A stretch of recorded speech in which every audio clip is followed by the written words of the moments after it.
조갑제 TV 시청자 여러분 안녕하십니까? 2025년 12월 29일 오후 5시입니다. 민주당 사정이 좀 복잡하게 돌아가고 있습니다. 너무나 충격적인 이해운 인사 때문입니다.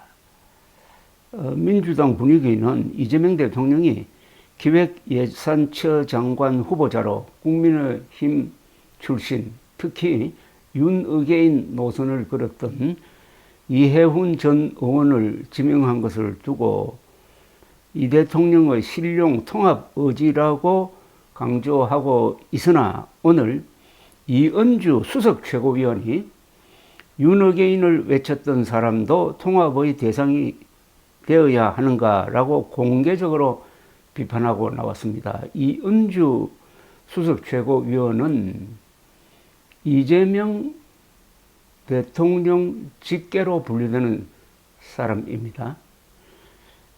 문대림 민주당 대변인은 전남 무안국제공항에서 기자들과 만나 이해훈 후보자의 과거 탄핵 반대 발언에 당내 반발이 있는 것 같다는 질문에 당내 반발은 구체적이지는 않다. 대한민국 발전을 판단하는 대통령의 국정 운영 일환이라고 했습니다. 김현정 원내대변인도 국회에서 기자들에게 국민의힘이 민주당 관련자 지명은 측근 인사라 비판하고 국민의힘 출신은 배신 행위라고 하는 것은 인사를 하지 말라는 이야기라고 비판을 했습니다. 이어 당에서 이견을 표명한 의원이 있는데 계엄을 옹호하고 탄핵에 반대했다는 게 가장 큰 이유라면서 현재 후보의 태도가 중요하고 이런 내용을 포함하여 자질, 전문성, 도덕성을 청문회에서 밝히면 된다. 이후 종합적으로 판단하면 된다고 했습니다. 그런데 이은주 최고위원은 페이스북을 통해 이렇게 주장을 합니다. 나는 이재명 정부의 성공과 대한민국이 잘 되길 바라는 마음에서 국민 통합과 중도 보수 외연 확장을 주창해왔다. 다만 통합에도 원칙과 한계는 있다고 생각한다고 했습니다. 이 최고위원은 계엄을 옹호하고 국헌 문란에 찬동한 이들까지 통합의 대상인가? 독선적이고 무능한 정치검사 윤석열에게 당시 국민의힘 소속 당원들까지도 일부 우려하고 반대했던 상황에서 윤석열 정권 탄생에 큰 기여를 했거나 윤의계인을 외쳤던 사람도 통합의 대상이어야 하는가는 솔직히 쉽사리 동의가 안 된다고 했습니다. 이거는 바로 이재명 대통령에게 직격탄을 날리는 것입니다. 이 최고위원은 더욱이 단순히 국민통합 차원에서 대화와 타협을 하는 정도가 아니라 이재명 정부의 중요한 역할까지 맡기는 게 맞는 거냐? 12.3 비상계엄 사태 이후 보수 진영 인사들, 전문가들 중에서도 욕먹어가며 용기를 낸 사람이 많았다. 그들의 마음에 적잖이 상처가 될 것 같아 걱정이라고 했습니다. 단지 보수라서 진영이 달라서가 결코 아니다. 아무리 실력이 있다고 하더라도 적어도 뭔가 최소한의 동지적 의식은 느낄 수 있으면 좋겠다. 정치는 마음을 얻는 과정인데 생각은 다를 수 있지만 적어도 진심이 있는 사람들을 찾기 위해 정의롭고 공정한 결과를 만들기 위해 좀 더 노력했으면 하는 아쉬움이 든다고 했습니다. 이해훈 후보자는 비상계엄과 탄핵 국면에서 윤석열 전 대통령을 옹호하고 탄핵 반대 집회에 참석한 사실이 알려져 지금 논란이 되고 있는 겁니다.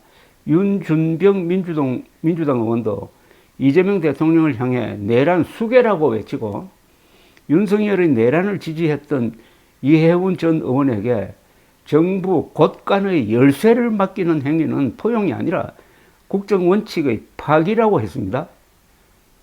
김명배 민주당 의원은 여당 국회의원으로서 저는 기본적으로 대통령의 인사권을 존중한다면서도 이해훈 후보자는 과거에 했던 일에 대해 국민께 제대로 사과하고 생각이 바뀌었다면 국민께 제대로 설명을 해야 한다고 했습니다.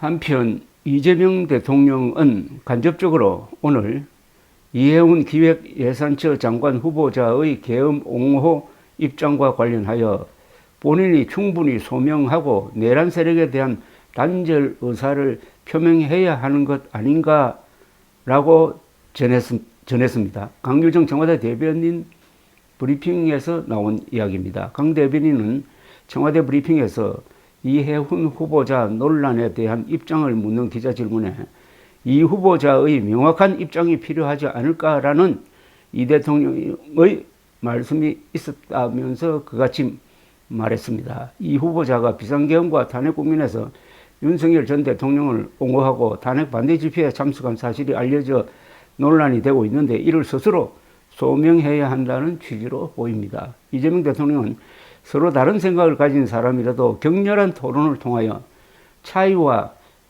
견해에 대한 접점을 만들어가고 그 과정 자체가 새로운 정책과 합리적 정책을 만들어가는 지점이 될 수 있다고 했습니다. 견해의 차이 자체가 잘못된 것은 아니다라면서도 지명을 통해 자신의 실력을 검증받아야 하고 검증 과정에서 국민의 검증도 통과해야 한다고 말했다는 겁니다. 이 인사청문회 결과에 따라서는 지명을 철회할 수도 있는 것 아니냐 하는 뉘앙스, 여지를 남겨놓고 있습니다. 청와대는 이 후보자 지명이 통합과 실용 인선이라고 밝혔지만은 여권 진영에서는 현 정부 철학과 맞지 않는다는 불만이 계속 나오고 있다고 합니다. 어떻게 보면 이재명 대통령의 절묘한 인사일 수도 있습니다. 이게 극좌 노선을 가는 정청래 민주당 대표, 그리고 극우 노선을 달리고 있는 장동혁 국민의힘 대표를 다 치는 그런 효과도 있어 보입니다. 그러니까 본인의 실용 노선을 내세움으로써 정청래 대표의 지나친 극좌적 어떤 개혁 드라이브에 비판적 입장을 자연스럽게 드러내고, 한편으로는 장동혁 대표가 딛고 있는 윤어게인 세력을 아주 우습게 만드는 그런 양쪽으로 지금 타격을 가하고 있는 것 아니냐 하는 그런 느낌까지 줍니다. 어쨌든 이 인사로 해가지고 이재명 대통령의 이른바 실용 노선이 다시 도마 위에 오르는데 화제를 대통령이 장악했습니다. 뉴스를 만드는 사람이 정치판을 끌어갑니다. 대통령은 우리나라에서 가장 큰 뉴스를 만드는 것이고 이게 그의 힘입니다.